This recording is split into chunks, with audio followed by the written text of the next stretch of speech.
take an arava, which is hoshanos, which are willows, and you have to take it every day, independent of the aravot that are together with the lulav. And the Gemara says, the question, what did you do with those aravot?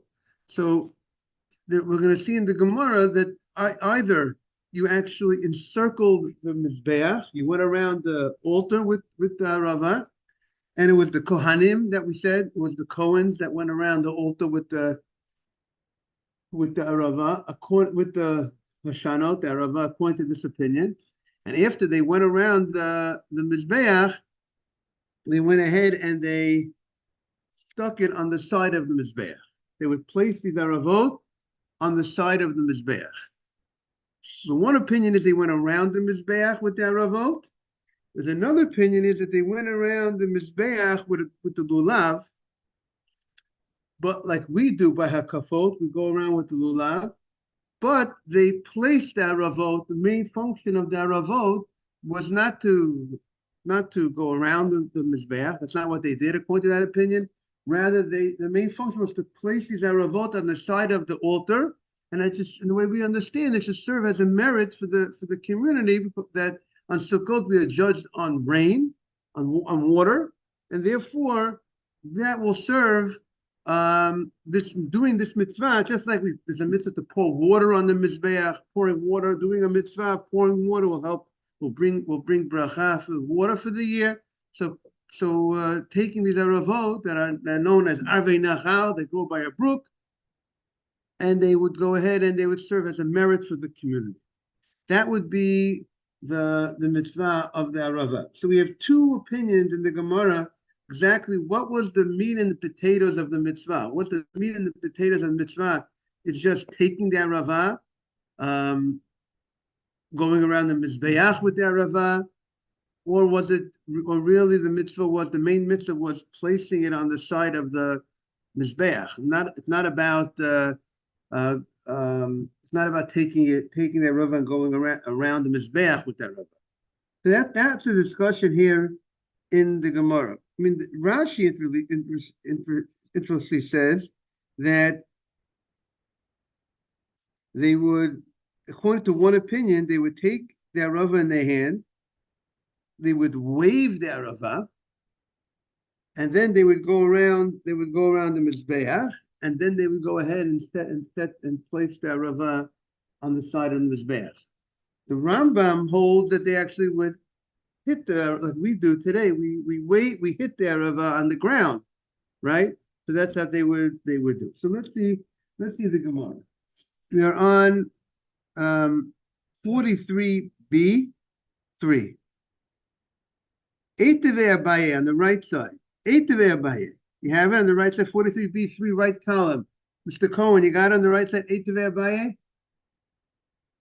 43b 3. Eiteve Abaye. So Abaye asked the following question. We get another Gemara here. So Abaye asked the following question. Every day they went around the mizbeach one time, and on that day, on the 7th day of Sukkot, Sheva Pamim, they encircled the mizbeach. They went around the mizbeach. Like, who were the people who went around the mizbeach? We're talking about the Kohanim. These are the Kohanim who were able to go to that area, but the average Jew was not able to go to that area by the mizbeach, by the altar. So it was the Kohanim that went around. So now the question is, what did they go around with in their hands? My love, ba'arava. Most probably they went around with the arava in their hands.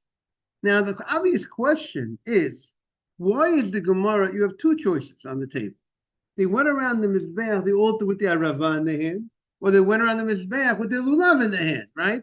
And the Gemara wants to challenge and to prove from here that they went around with the arava in their hand. Where do you see from here that the fact that it says they went around the mizbeach, where is it lending to the idea that it went around with the arava more than it went around with the lulav? That is the obvious question of the Gemara. Again, this is the question that that one of the commentaries asked, what is the Gemara's challenge from this statement? The fact that it says they went around the mizbeach. Well, how do you? And then the Gemara is going to answer, lo b'lulav. They went around the mizbeach with the lulav. It's no proof that they went around the mizbeach with the arava. So the obvious question is, what was the Gemara thinking in the challenge that the Gemara thought that this seems to lend itself to the idea that they're going around the mizbeach with the arava. So one of the commentaries says a beautiful answer. He says that there's a pasuk, Isru chag va'avotim ad kanot hamizbeach. Right, that's what we say at the end of the Hallel. Correct? Isru chag va'avotim. Isru chag va'avotim means they circled on the holiday. They circled with the branches ad kanot hamizbeach, until the corners of the mizbeach. Okay, very good. So let's say it's referring to the holiday, every day of the holiday. So the end of the pasuk, ad kanot hamizbeach, which would indicate that the arava reached all the way up, that it went on top of the corner of the mizbeach. That's the mitzvah of arava. That's alluding to the mitzvah of arava, that the arava went around up all the way. We're going to see in the Mishnah that they were so high that they actually tilted over. Let's say this is the corner of the mizbeach, this table, this bima. The arava went from let's say from the floor above the corner of the mizbeach. Morning, Simon. So that makes sense for the arava. So that pasuk is talking about the mitzvah of the arava the arava was so tall that they actually used that went above the corner of the mizbeach. So if the end of the pasuk is talking about the arava, so then probably the beginning of the pasuk, Mr. Cohen, it's also talking about arava, correct? So when it says Isru chag ba'avotim, right? We say in the Hallel, Isru chag ba'avotim al kanot hamizbeach. So most probably the beginning of the pasuk is also talking about the arava, that they went around the mizbeach with what? With the arava.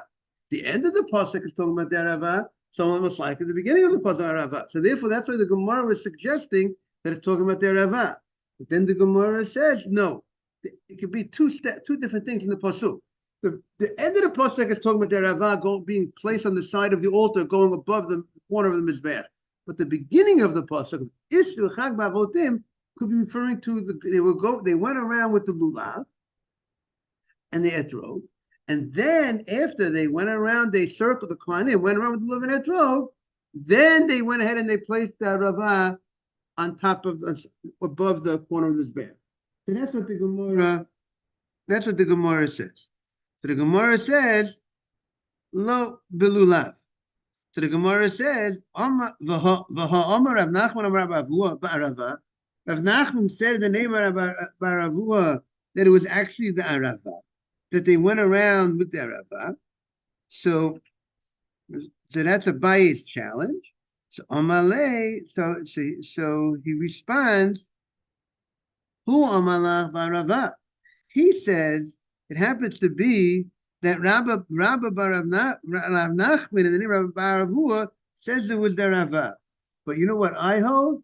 But I hold that Mina Belulav, that it was Lulav. Rav Yosef said that I hold it was with the Lulav and it was not with the arava. Meaning to say, we're both in the same category. We're both Amarahim. We're both later rabbis. The fact that he says he went around with the arava, I say it was with the lulav. Good morning, Mark. Good morning, Rabbi. So where we're at now in the Gemara, we're still trying to prove what is the mitzvah of the arava. Is the mitzvah of arava taking the arava in your hands, waving the arava, maybe even going around the mizbeach with the arava, or mainly taking the arava, or the mitzvah of the arava is placing it on the side of the mizbeach? That is the Gemara's. What is the Gemara's question? And based on whether the mitzvah of the arava is placing on the mizbeach, if that's the mitzvah, or the mitzvah is just taking the arava that would have ramifications regarding other halachot. So that regarding our Zeichel and Mikdash, whether our Zeichel and Mikdash that we do today, when we take that Ravah today on Hoshana Rabbah, and we take that Ravah and we bang it on the ground, some people wave it and then bang it, it's that, and that's remembering what they did in the Mikdash. Are we getting in, is it really a replica, a proper replica of what they did in the Mikdash? Meaning the main mitzvah was taking that Ravah, and we're doing that, or we're not really getting in a real replica of what they did in the Mikdash, because the real mitzvah in the Mikdash was to place that Ravah on the side of the Mizbeach, and we don't have the Mizbeach today. We don't have the altar, but we're doing as much as we can to relive, to remember how something that they did in the Mikdash. So therefore, we take that Ravah today, but we have no Mizbeach, so we're not actually doing the mitzvah in the way they did it, but we're actually just remembering. Yes.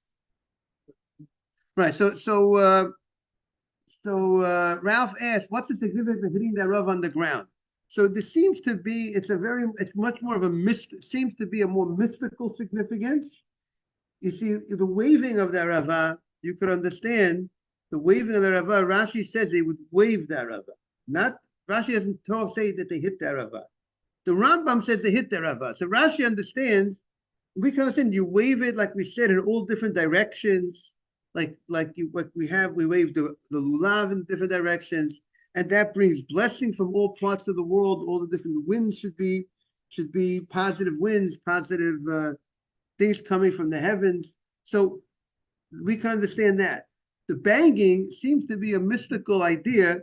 There's something called klipot. There's something called certain forces of negativity, certain forces of maybe contamination, and we're trying. It seems like the idea is you're banging it, you're getting rid of those, you're knocking those forces of contamination, whatever that, we know we have a Yetzer Hara, we know we have an evil inclination that's also part of these forces that's trying. So maybe there's an idea. That's what I heard from one of the rabbis, Rabbi Fishelis, Rabbi David Feinstein's son-in-law. He said that it's the idea of getting rid of those klipot, some of those forces of that try to create trouble, and spiritual forces of negativity, so to speak. That seems to be the mystical. There must be much more to it, but just if you read, I think there's after you bang the lulav, maybe tomorrow we'll bang the aravah. Maybe tomorrow we'll look at the text. There's a text that is stated, ahiratzon, five times. I mean, we'll look up. That's why the Ashkenazim think they bang it 5 times, but we'll look more on Monday, more details on that, just to verify that and see what the Sfardim do exactly. But I think there's a hiratzon, that after you do, there's a hiratzon that you say something connected with the banging, and then you must probably over there, it talks about these klipot, of removing these forces of contamination. Okay, let's look at Rabotai. There's a lot going on. There's an angel of trying to call the Yetzer Hara, evil trying to get us to sin. There's a lot going on that we don't see. So that's the idea. So now the Gemara says, Amalei Rav Rava Rav Nachman, and the Gemara says, Itma, Rabbi Eliezer Omer. Rabbi Eliezer says, Bilulav. They went around the Mizbeach with the lulav.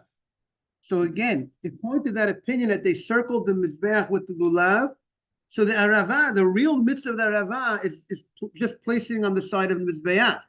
If you say that they did not go around with the aravah. However, Rav Shmuel bar Rav Natan amar Rav Chanina bar Rava, he says, no, they went around with the aravah. They went around the altar with the aravah. V'chein amar Rav Nachman amar Rav Avua bar Rava. Also, Rav Nachman, the name of Rav Avua, says they went around with the aravah. So we have clearly in the later rabbis, in the Amoraim, the later rabbis, a clear dispute of what. Remember, the Beit HaMikdash already is destroyed when the rabbis are discussing what they did. But it's important relevance to know what they did in order to to understand our remembrance. And so we have clearly an argument of what did they do with these aravot, right? Right, these aravot that were these willows that were taken separately, just like we take the willows separate, called the Hoshanot on the Hoshana Rabbah. These willows that were taken separately, did they actually go around the altar with these willows and then post after going around the altar with the willows, then place it on the side of the Mizbeach?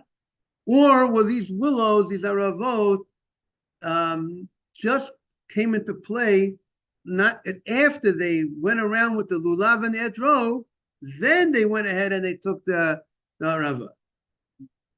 We're now on 43b, 4. 43b4. We're moving along. So now comes the Amalei, the bottom of the first column. Amalei Rava Rav Yitzchak Berei de Rav Bar Chana. Rava says, what he marked, to Rav Yitzchak, the son of Rav Bar Chana. Bar Turya. Bar Turya is Rashi says in Gittin means Ben Torah. He refers to him as a Ben Torah, which is a very, very great title. Someone's called a Ben Torah, and I will tell you, I had a very personal, interesting story about Ben Torah. I had a student of mine at NYU. He says, Rabbi, I want to take you out to Reserve Cup. I'm not a man who goes to these type of places. I'm not such a fancy guy. I was never there before. Why does he want to take me out to Reserve Cut? Nice guy, right? It's one of my students. I went with him. He took me out. Why is he taking me out to Reserve Cut? Rabbi, he used to come to learn with me every week. Rabbi, I'm celebrating that I became a Ben Torah. Wow. Did you ever hear such a statement? Mark, you ever? I'm celebrating I became a Ben Torah. He was a modern Orthodox boy from Kenya. He said it's right. He's a modern, self-declared. He was a modern Orthodox boy from California, from LA. You know, he went to one of the modern Orthodox schools in LA. They even got it. And you know what? He wants to celebrate. He went out to Reserve Cut, and that was the reason why I went to. His criteria that I think he had, that Torah study and Torah learning and observance of Torah became much more primary in his life, and therefore that now, his father was a billionaire, by the way, and thank God this guy became a Ben Torah. That the Torah is primary in my life. I think that was that's a good question. I definitely had a very nice experience there, but you know, he even ordered some nice kosher wine, you know, in honor of the occasion. Okay, so that's what he calls them, a Ben Baria Ben Torah. So it's a big title. So he says, I want to tell you, Ta ve'emalach milta maldiata dahavi omavucha. Come, and I want to tell you, and that's something, an outstanding thing that I heard from your father. Hoditnan, that which we learned in the Mishnah. The Mishnah states, Kol Hayom, every day and each day of the holiday of Sukkot, Makifin et HaMizbeach Pamachat. They would go around the Mizbeach one time. Who went? The Kohanim. For Oto Hayom, and that day, they went 7 times. I know Shana Rabbah wanted to do it old school. But that day, they went around 7 times. Now the Mishnah did not state what did they go around with. They go around the Mizbeach with the lulav, or they went around the Mizbeach with those aravah, the separate willows.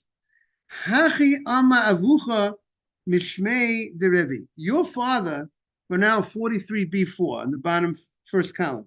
Your father said in the name of Elazar, bilulav. It was what? Lulav. It was the lulav. Your father quote of Elazar that which they went around was the lulav, meaning to say the main mitzvah, the meat and the potatoes of the mitzvah of the arava was not taking the arava every day in the Beit HaMikdash, was placing it on the mizbeach, was the meat and the potatoes. Eitivei. Now Abaye is going to challenge Rav Yosef, and for the third time he's going to challenge Rav Yosef. Eitivei Abaye. Lulav dochet et Shabbat b'tchilato. Right? Lulav is dochet the Shabbat. The mitzvah of lulav, if you take the lulav in the Beit HaMikdash, if it comes out on the first day of the holiday, comes out on Shabbat. Lulav supersedes the Shabbat if it comes in the beginning of the holiday. V'arava b'sofo. And the arava, we said, in the Beit HaMikdash, they took the arava on the seventh day of the holiday. If the seventh day comes out on Shabbat, that's when they would take it. That would be the only day they would take it if it came out on Shabbat. Pamachat, 1 year, Chal Shvi Shel Arava Liot b'Shabbat. The seventh day of Sukkot came out on Shabbat. Ve'viu merboyot shel Arava me'erev Shabbat, and they brought, because you can't carry on Shabbat. They brought the aravot on Friday. Ve'nichum ba'azara, and they left it in the courtyard of the Beit HaMikdash. Now, as we know, we have another Mishnah somewhere else that they put it into a gold bucket, to keep it fresh. So they kept it in a gold bucket. Okay, so they brought it and they left it in the courtyard erev Shabbat, and they planned on using it on Shabbat. But the hikiru b'hem by sim. There was the baitosim. Who were the baitosim? These were the people. This was a certain sect of Jews that went off the derech. They went sour because they believed only in the written law. They didn't believe in the oral law, and they tried to stop. They had a big influence, and they tried to stop. They tried to stop, just like when people want to do the halacha, they would try to stop it and prevent us from doing the mitzvah. So what did they do? They took everything literally. The Torah says eye for an eye. They would not, if someone knocked out someone's eye by accident, they would knock out the guy's eye. Torah says don't have fire. Torah says don't make fire. So they said you have to be in the dark. You can't have a fire. If you put a fire on before Shabbat, put a candle on before Shabbat, you can't have that candle burning on Shabbat. You have to be in the dark. So it says don't, because they took it literally. Don't have fire in your house. Therefore, that's one of the reasons why we have the Ashkenazim. We have cholent, hot cholent on Shabbat day, because we want to show you we had the fires on from before Shabbat, and we do benefit from fire on that, something that's already heated from the fire went on before Shabbat. They would not be able to have any hot food on Shabbat. That's these by Susan. And yeah, you don't need you don't need to have the cholent to believe it, right? Exactly. But I will tell you, we had cholent last night to break the fast, and it was really good. Morning, Michael. I recommend break your fast on cholent. See if you'll have a better appreciation of cholent. That's what I recommend. Okay, so l'macha. So what did they do? The basusim v'natlam v'kavshum tachat avonim. These basusim, they took the arava and they hid them under the stones. Why did they do that? Because they said, listen, we want it's Shabbat. They're not going to move the stones to get to the arava. Meaning, and the commentaries, right? The same way the Jews don't want to carry that Shabbat. So now they put it under the stones in the courtyard. So it's not an issue of carrying. Now the only issue is mukseh, and they thought, the Baisusim thought that the rabbis wouldn't allow the movement of the stones to get these aravot. Or that's one way. You see, they have no problem. They have no problem moving stones. It's not written in the Torah. But they said, Rashi says, they knew the Chachamim will not move it tomorrow. They wouldn't move the stones. The commentaries do ask the question, why did they know that the rabbis wouldn't move the stones? the Arava is a biblical law. Good morning, Michael. Arava is a biblical law. Taking that Rava on Sukkot, we said it's halacha al Moshe Sinai. So it's even if it's not written in the Torah, it's a Torah, has a Torah's level, and it should override the Mukseh because it's a biblical law. So we have to, well, maybe we'll see on Monday, try to see some answers to the question: why did they confident the rabbis would not move the stones to get to the Rava when we have a biblical mitzvah of taking the Rava and the rabbinic prohibition of Mukseh? So why wouldn't the rabbis not make the Gzeira of Mukseh in the rabbinic prohibition? So the rabbis won't move. Right. They on Shabbat. Let's say on Shabbat, the rabbis put it there before Shabbat. So Erev Shabbat, they put it in a barrel, let's say, of water, and then the Sadukim, they saw them. They saw these aravot, so they wanted to prevent the rabbis from doing this mitzvah, because they say there is no such mitzvah, because they don't believe in halacha l'moshe Sinai. They don't believe in oral law. So therefore, if it's not written, and there's another opinion in the Gemara that says arvei nachal is plural. There's 2 times you got to take the willows. Arvei, once with the lulav, and one independent of the lulav, the arava. But that's not clear in the pasuk, so they would not. And only the rabbis told us that idea, so that explanation of the pasuk. So they would not hold of it at all, any mitzvah at all. So there's no mitzvah arava independent of the lulav. They only held. The rabbis bought it there before Shabbat. They carry right. The rabbis bought it there before Shabbat because we can't carry on Shabbat. So they brought the rabbis there. The Shiluchi Bezdin, the agents of the court, brought it there before Shabbat.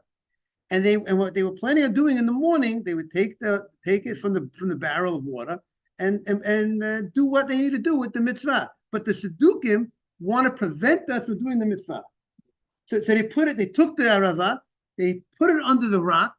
Now, in order for you to go ahead, and they have no problem, like Mark said, they had no problem with moving the rock. So they moved the rock to cover the aravot, and now we're going to see, well, these are big aravot. You can't hide them. We're going to see them, and now the rabbis come in, they're going to see the aravot are under the rock, and they're going to be stuck, because we can't move the aravot. We can't have a guy come in, bring a guy, and you call the guy, the Shabbos guy. They can't come into that area. They're forbidden to come in. So we're stuck. And they thought they got us. That they're gonna be able to stop us from doing the mitzvah. Because we have no access to the Arava, because it's in a place where we can't move. Yes. On the first day of Shabbat, bring it the night before.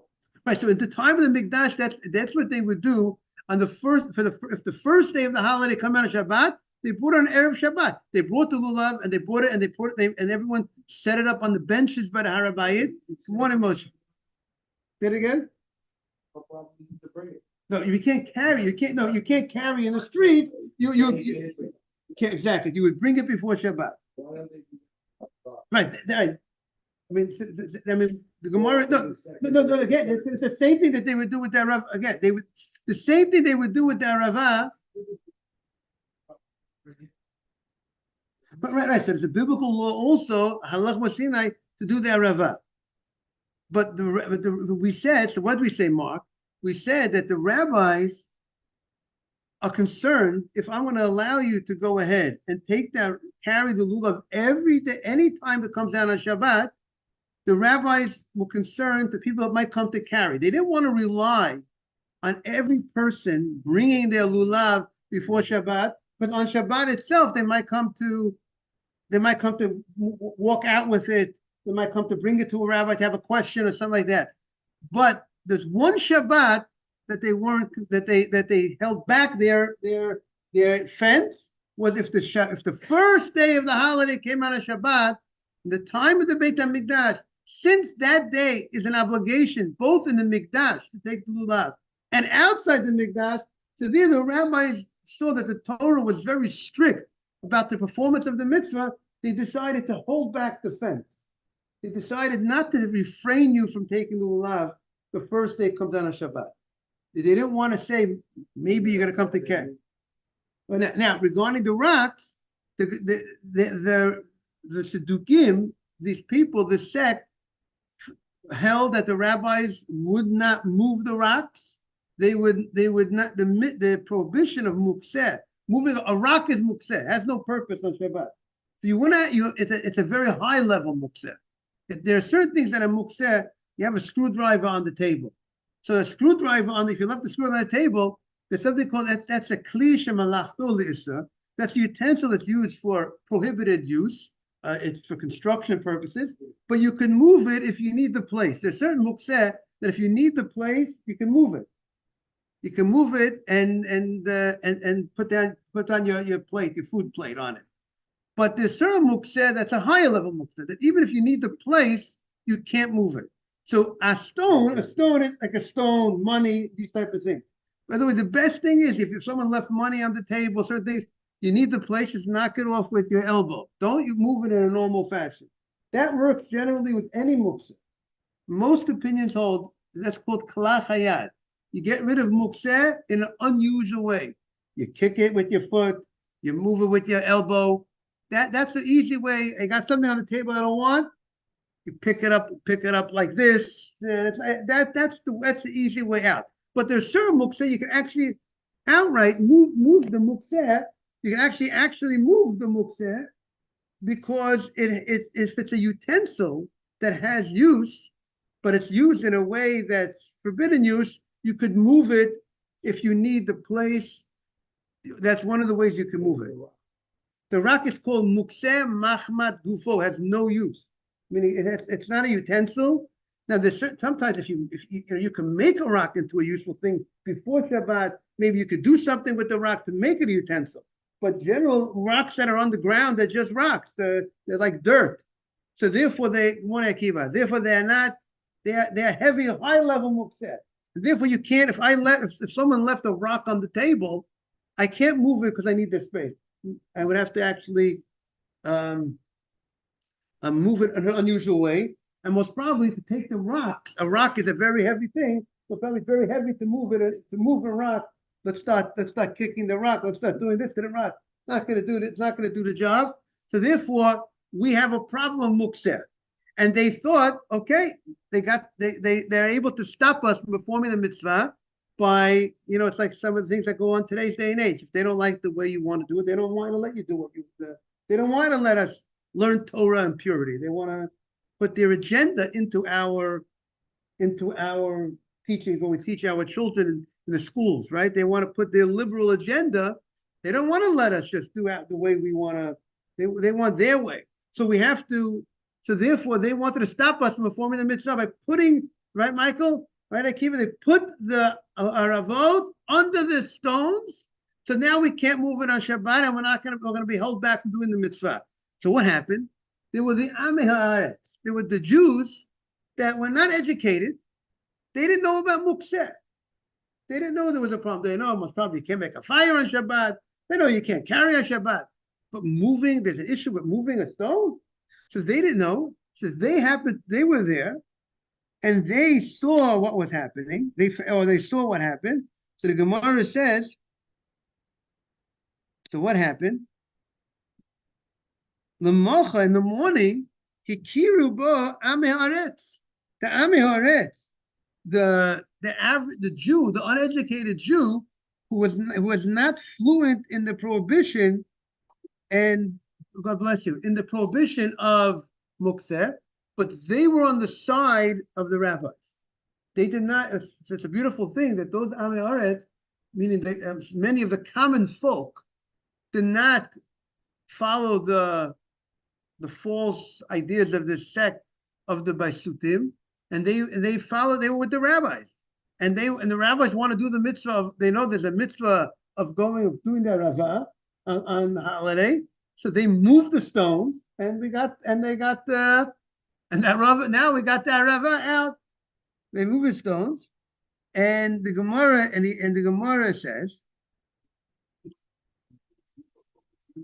Right. But it wasn't a now. So this type of act since it was, number one, it wasn't a biblical prohibition that the Jew did.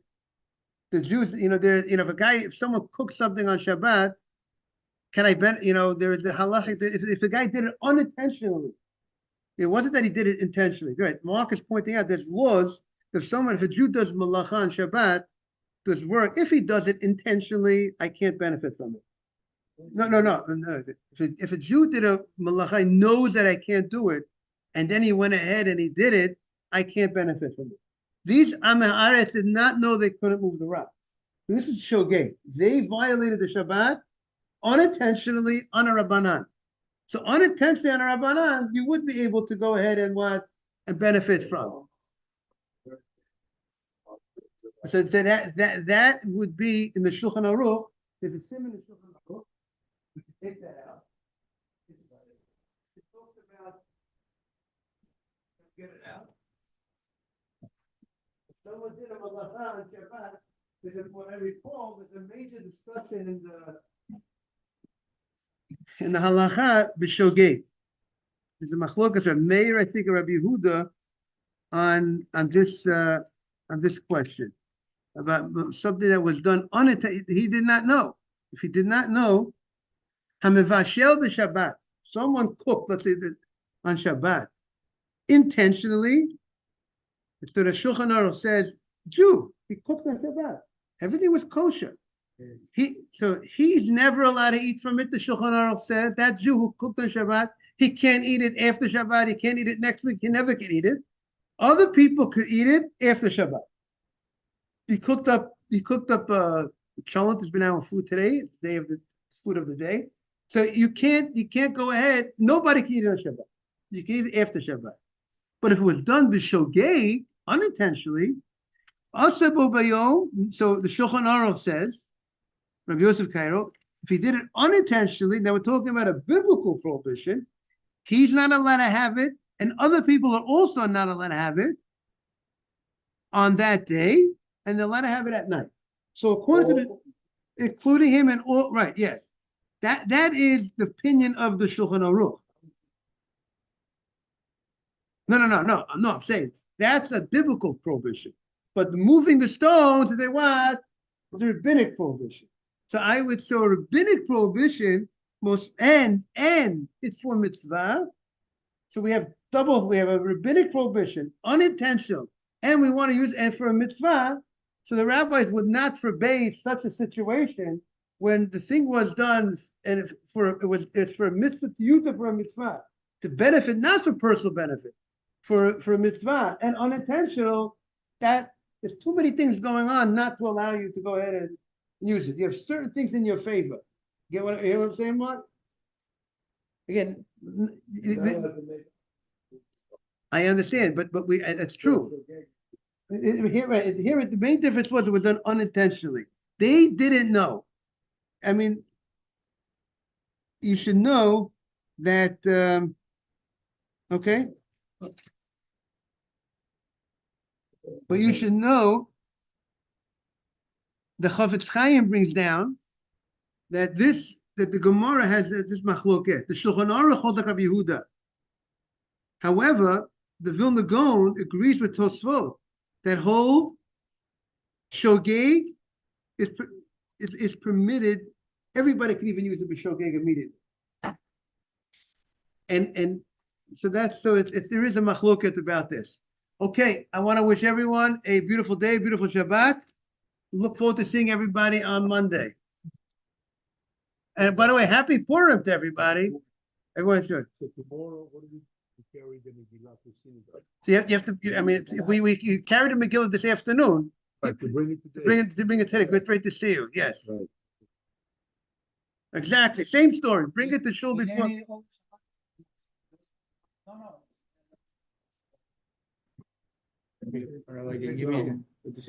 me the number. Whose number? Tell me. Give me your number. It's 347 831. Yeah, get myself so by them.